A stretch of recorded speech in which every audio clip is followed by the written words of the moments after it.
Today's Daily Amazing is probably a story you may have never heard before. Did you know that two of the leading figures of the 18th century, George Washington and Queen Victoria, actually met each other as little children? It's true.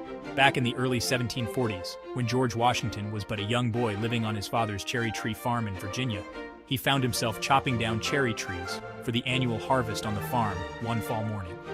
A local elementary school visiting from the United Kingdom, back then called England, was on a field trip at the cherry tree farm of the Washingtons that day.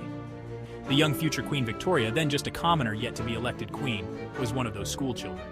Young George accidentally chopped down a cherry tree that landed right on future Queen Victoria's foot. She screamed at the top of her lungs and yelled out, "Whoever did this to me?" Young George stepped out and said, "I cannot tell a lie. I did it. I did the cut down of cherry tree that fell that hurt your foot."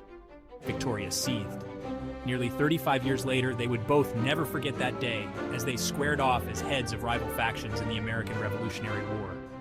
I sometimes wonder if George had just lied and blamed the cherry tree incident on someone else, if she, Queen Victoria, would have not been so mad forever and maybe just let him have the country without a fight. We will never know, but now you know today's Daily Amazing. Check back tomorrow for more.